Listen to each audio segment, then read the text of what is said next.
வைர நெஞ்சம் வைர நெஞ்சம்.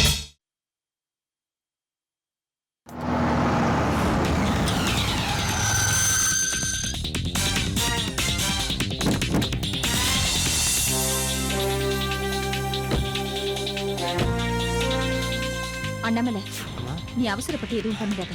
நான் பக்குவமா அவங்க கிட்ட பேசுறேன். சரிம்மா, நீங்களும் அவங்ககிட்ட பேசுங்க. இன்னைக்கு அவன் எடுத்து உண்மையை வாங்காம இந்த இடத்த விட்டு போக கூடாது. வா.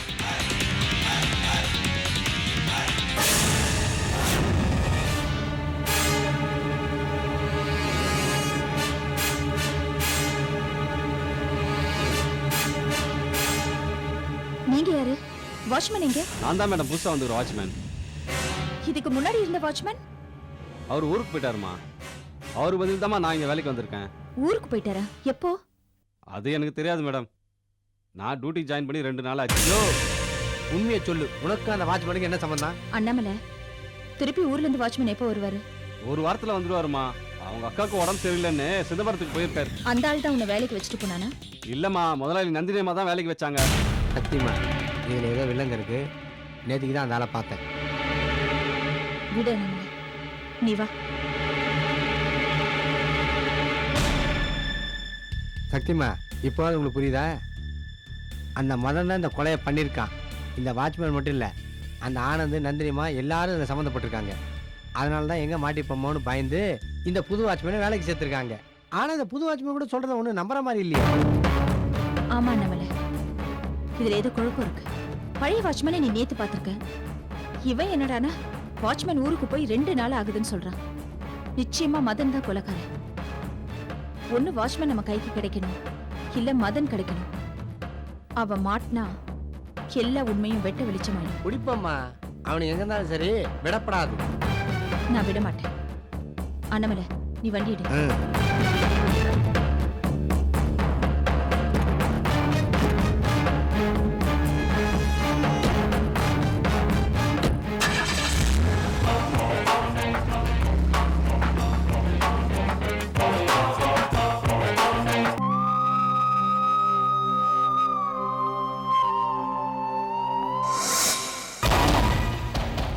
இந்த பொண்ணு ஜாதக பிரகாரம் புத்திரபாகியம் இருந்தாலும் இவ கருத்தரிச்சா அந்த குழந்தைய தாய்க்கு யமனாகும். இப்போதைக்கு உன் மகனும் மருமகளும் ஒன்று சேராமல் இருக்கிறது தான் நல்லது. சேரவும் கூடாது. அப்படி சேர்ந்துட்டா உங்க மருமகளை நீங்க இழக்க நேரும். இந்த ஜாதகத்தை சேர்ந்த பொண்ணு ஜனனை உருவாக்குனா அவளுக்கு மரண நிச்சயம்.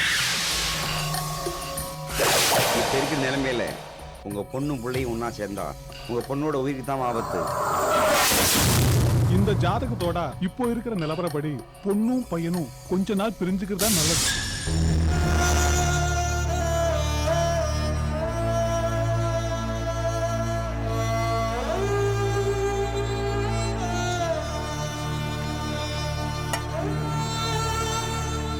என்னாச்சு உங்களுக்கு? பக்கத்து வீட்டு லதாத்தியோட வெளியில போயிட்டு வந்ததுல இருந்து ஒரு மாதிரியாவே இருக்காங்களே.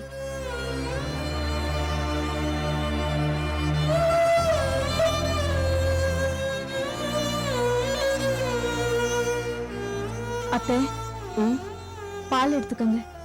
இப்படி வைமா. சரிங்க அத்தை. நான் அவருக்கு கொடுத்துட்டு வந்துடுறேன் அத்தை.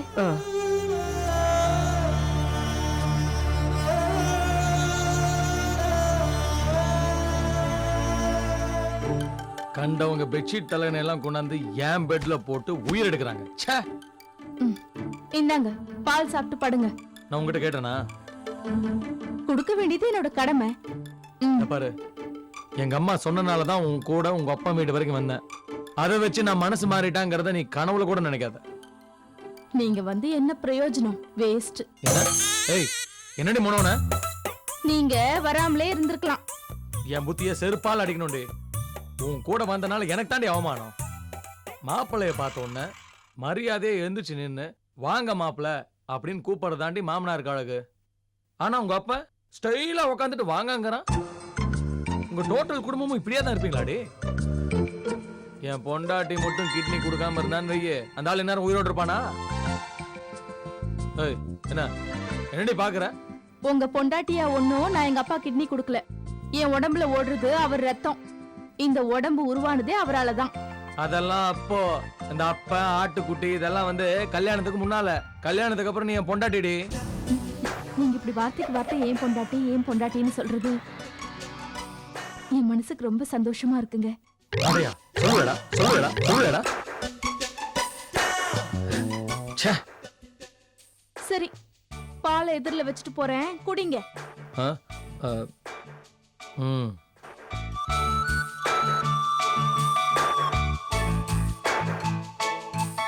அத்தை, பால் சாப்பிட்டீங்களா? நான் சாப்பிட்டேம்மா. சரிங்க அத்தை, நீங்க படுத்துக்கோங்க, எனக்கும் தூக்கம் வருது. Good night. மகேஸ்வரி, என்னத்த? நீ இன்னைக்கு அங்க போக வேண்டாம், என் கூடவே படுத்துக்கம்மா. அவனுக்கு ரொம்ப திமிரு அதிகமா போயிடுச்சுமா. பொண்டாட்டியை கூட்டிக்கிட்டு மாமனார் வீட்டுக்கு போயிட்டு வாடான்னு சொன்ன, என்னவோ கொலுவுல இருக்கிற மாப்பிள்ளை பொம்மை மாதிரி உணர்வே இல்லாம உன்னை கூட்டிட்டு போயிட்டு வந்திருக்கான். அவனை விடுமா, அவனுக்கு தன்னால புத்தி வரணும். அவனுக்கு அப்பதான் திமிரு அடங்கும். நீ செஞ்சது எவ்வளவு பெரிய தியாகம்னு உன்னை புரிஞ்சுக்கிட்டு அவனா உன் காலில் வந்து விழணும். அது வரைக்கும் நீ அவன் ரூம் பக்கமே போகாத. அத்தை ப்ளீஸ், மேலும் சிக்கலை உருவாக்க வேண்டாம் அத்தை. அப்புறம் நான் அப்படியே விட்டுருவேனாமா? அவன் கொழுப்பு அடக்கிறதுக்கு நான் ஒரு பிளான் வச்சிருக்கேன். நான் பாத்துக்கிறேம்மா, அவன் தன்னால வருவான். சரிங்க அத்தை, நான் போய் என் பெட்ஷீட் தலகாணி எடுத்துட்டு வந்துடுறேன். சரிம்மா, சீக்கிரம் போய் எடுத்துட்டு வந்துரு. சரி.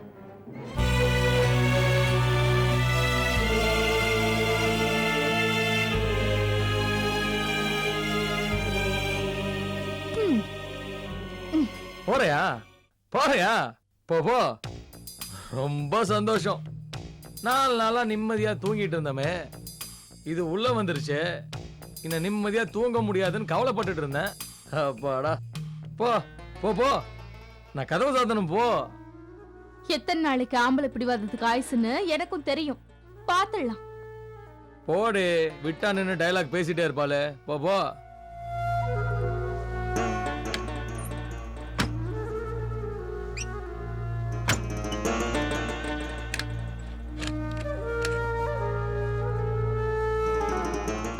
அத்தை, வாங்க போலாம்.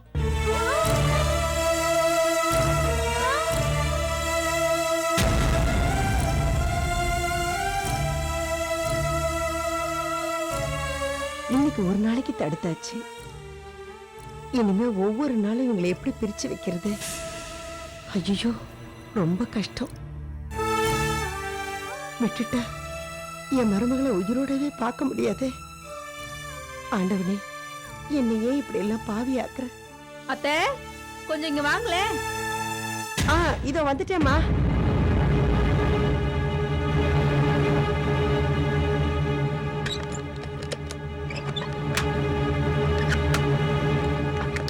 ஆண்டவா, தனியா படுக்கிறேன். இன்னைக்கு கரப்பாம்பூச்சி, பல்லு, பூரான் எதுவும் வராம இருக்கணுமே.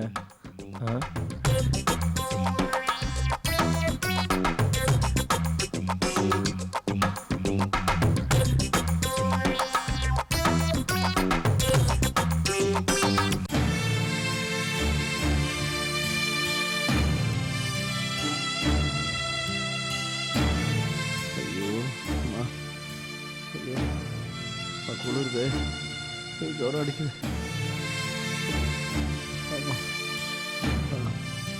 ஐயோ, ஜுரம் அடிக்குது. அம்மா, குளிருது. ஐயோ, உடம்பு முடியல, உடம்பு வலிக்குது. வைரம், ஐயா, என்னப்பா உடம்பு இவ்வளவு அனலா கொதிக்குது? வார்டன் மாத்திரை கொடுத்தாரு, சாப்பிடலையா? சாப்பிட்டேன் பெரியவரே, ஜுரம் குறையில. இருப்பா, வார்டன்ட்ட சொல்லி டாக்டரை வர சொல்றப்பா. இந்த நேரத்தில் யாரையும் தொந்தரவு பண்ண வேண்டாம். யாருக்கும் கஷ்டம் கொடுக்க வேண்டாம். கொஞ்ச நேரம் அப்படியே உட்காந்துருந்துட்டு தூங்கிடுவேன். காலையில் பார்த்துக்கலாம். சொன்னா கேட்கவே மாட்டேங்கிறியப்பா. நான் சொல்றத புரிஞ்சுக்கவே மாட்டேங்கிற. காலையில் இப்படி டாக்டர் ரவுண்ட்ஸ் வருவாரு, அப்போ பார்த்துக்கலாம். நீங்க போய் படுங்க பெரியவரே. என்னப்பா நீ? போங்க படுங்க. போங்க. அம்மா.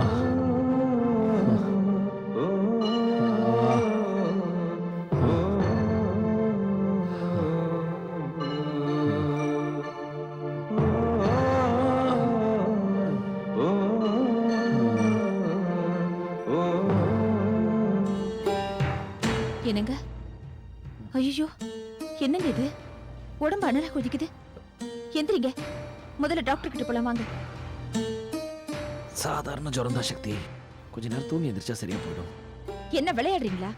கனகனன்னு இருக்கு, ஜலதோஷம் வர பிடிச்சிருக்கு. அதிகமாயிடுச்சுன்னா எந்திரிக்கவே முடியாது. நீங்க முதல்ல எந்திரிங்க வாங்க. சொன்னா கேளு சக்தி, ஒண்ணும் இல்ல. அப்படியே ஏதாவது ஒண்ணுனாலும் மாத்திரை போட்டா சரியா போயிடும். இது பாருங்க, உங்க விஷயத்துல என்னால அக்கறை இல்லாம இருக்க முடியாது. நான் சொல்றது கேளுங்க, முதல்ல எந்திரிச்சு டாக்டர் கிட்ட வாங்க. சக்தி ப்ளீஸ் சக்தி, உன் அன்பு தொலைக்கு அளவே இல்லையா சக்தி? வைரையா, உங்களுக்கு ஊசினா பயமா? அதனாலதான் ஹாஸ்பிட்டல் வரதுக்கு அடம் பிடிக்கிறாருமா. ஐயோ, நீ வேற மகா, கிண்டல் பண்ணிட்டு இருக்காத. இல்ல மகா, நீ சொன்ன சரிதான். இவன் சின்ன வயசுல ஊசியை பார்த்ததும் அலறி அடிச்சுட்டு ஓடுவான். மாமி, இவர் ஒழுங்கா முதல்ல ஹாஸ்பிட்டலுக்கு வர சொல்லுங்க. இப்படி அடம் பிடிச்சா என்ன பண்றது? இரு, ஒரு கைவித்தி வச்சிருக்கேன். அண்ணாமலை வந்துட்டேன். டேய், என்னடா இது? மாமியோட ஸ்பெஷல் ட்ரீட்மெண்ட் இப்ப பாருங்க. மாமி, இந்த தைலத்தை எடுத்து கொட்டுங்க. சரி, வேணா பாத்துட்டீங்க. போய் அந்த பெட்ஷீட் எடுத்து வாங்க போங்க. நான் போய் கொண்டு வரேன். டேய், என்னடா பண்ண போறீங்க? ஆவி பிடிக்க போறீங்க. ஆமா, மூஞ்செல்லாம் வேற வீங்கி இருக்கு. எது எப்படி இருந்தாலும் நான் இதெல்லாம் பண்றதா இல்ல, என்ன விடுங்க. யோ வைரம், ஆவி பிடிச்சா தலையில இருக்க நீரெல்லாம் இறங்கும்டா. மாமி, எனக்கு இதெல்லாம் பிடிக்காது, சும்மா இருங்க நீங்க. ஜலதோஷம் போடுனா ஆவி பிடிக்கணும்டா. சொல்றத கேளுடா. முதலாளி, நீங்க இன்னைக்கு ஆவி பிடிச்சாங்கணும். சொன்னா கேளு சக்தி. இருங்க, நீங்க முதல்ல வாங்க. அனமலை, மூடி ஆவி தரேன். சக்தி. டேய், இப்போ என்னடா பண்ணனும்? ஆவி பிடிக்கணும். இப்படி குனியணும் முதலாளி, குனிங்க. அப்படிதான். தலை நகர்த்தாத, தலை நகர்த்தாத. கொஞ்ச நேரம் இருங்க. கொஞ்ச நேரம் ஆவி பிடிங்க, சரியாயிடும். அப்படியே இருக்கியா? ஆடாதீங்க, இருடா, அப்படியே இருடா. ஆவி எல்லாம் பிடிச்சு முடிச்சாச்சா?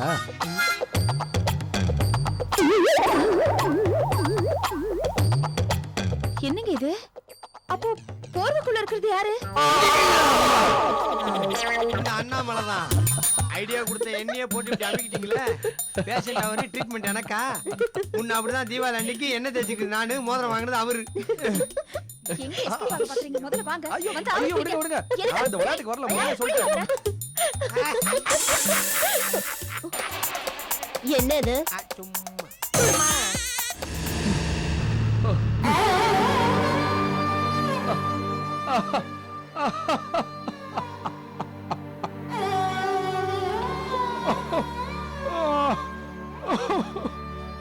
தம்பி வைரம், என்னப்பா ஆச்சு?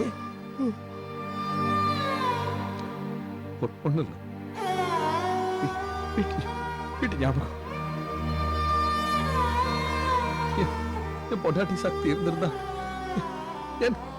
என்ன இப்படி அனாத மாதிரி கஷ்டப்படும். தம்பி அழாதப்பா, மனசை தேத்திக்கப்பா. வாழ்ந்து முடிச்ச என்னாலேயே குடும்ப பாசத்தை மறக்க முடியல. வாழ வேண்டிய வயசுல இப்படி குடும்பத்தை விட்டுட்டு 4 சோகத்துக்குள்ள சிக்கிக்கிட்டு இருக்கிற உன்னால எப்படிப்பா முடியும்? வளர்த்து ஆளாக்குன தாயவே கொண்டுட்டேன்னு என் மேல பழி. அது உண்மைதான் சாட்சி சந்தர்ப்பங்களை வச்சு சட்டம் என்ன உள்ள கொண்டு வந்து தள்ளிடுச்சு. ஆனா சக்தி, மாமி, அண்ணாமலை, மகா, வக்கீல் ஜீவா சார் எல்லாருக்குமே தெரியும் நான் கொலைகாரன் இல்லை. எனக்கு ஒன்றும் பெரிய கஷ்டம் இல்லை. ஆனா சக்தி கர்ப்பிணி பொண்ணு, அவ இப்படி தாங்குறான்னு கொஞ்ச நேரத்துக்கு முன்னால தைரியமா நம்பிக்கையோட பேசிக்கிட்டு இருந்தியே தம்பி, அதுக்குள்ள தைரியத்தை கைவிட்டுட்டியே. பாழா போன ஜுரம் உன் மனசையும் உடம்பையும் தளர வச்சிருச்சேப்பா. கொஞ்சம் படுத்து தூங்குப்பா, உடம்பு சரியா போயிடும். என்னப்பா என்னாச்சு? தடுப்பண்டி வைரம் என்னாச்சுப்பா? ஐயோ, சுத்து வாந்தி வர மாதிரி இருக்கு. காத்தோட்டமா வெளியில உட்காந்தா சௌரியமா இருக்கும். கொஞ்சம் ஒரு நிமிஷம் பொறுத்துக்கப்பா. ஐயா ஐயா ஐயா ஐயா ஐயா, என்னையா? நீங்க கோவப்படாதீங்கய்யா. வயிறும் தம்பிக்கு வாந்தி வர்ற மாதிரி இருக்கான். தலை சுத்துதான். ஜுரம் அதிகமா இருக்கு. இந்த நேரத்துல வெளியே கொஞ்சம் காத்தோட்டமா இருந்தாருன்னா நல்லா இருக்கும். கொஞ்சம் கதவை திறந்து விடுங்கய்யா. அவசரம்னா உதவின்னு கேளுங்கன்னு ஜெயிலர் ஐயாவே சொல்லியிருக்காரு. நீங்க வேணா வார்டன் ஐயாவை கேட்டு பாருங்க ஐயா. இரியா. வைரா, வைரா, எழுந்துச்சு வாப்பா. எழுந்துச்சு வாப்பா.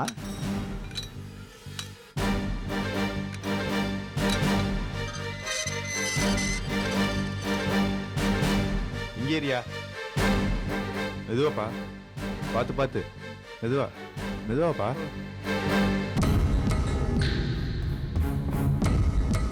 வைத்தீஸ்வரி விஷயமா சமையல்காரனை இந்த வீட்டுக்கு அனுப்பிச்சி வச்சாங்க.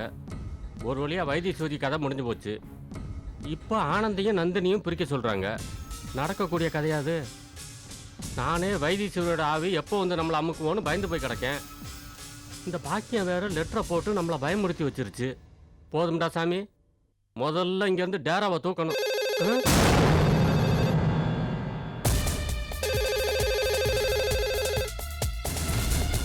ஹலோ, சாரும் மேடமும் வீட்டில் இருக்கும்போது ஃபோன் பண்ணாதீங்கன்னு சொன்னால் கேட்க மாட்டீங்களா? முக்கியமான விஷயமா? ஒரு நிமிஷம் கொஞ்சம் இருங்க.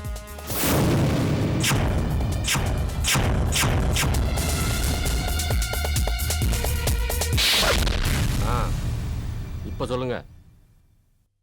அதான் ஏற்கனவே சொல்லிட்டீங்களே, ஆனந்தையும் நந்தினியும் பிரிக்கணும். இந்த குடும்பத்தில் நிம்மதி இல்லாமல் ஆக்கி குட்டிச்சோறாகணும். அவ்வளோதானே? செய்கிறேன், நிச்சயமாக செய்கிறேன்.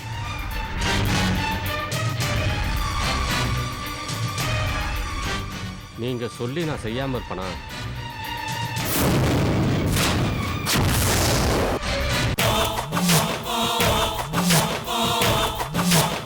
கொலையாளி கண்டுபிடித்து விட்டீர்களா?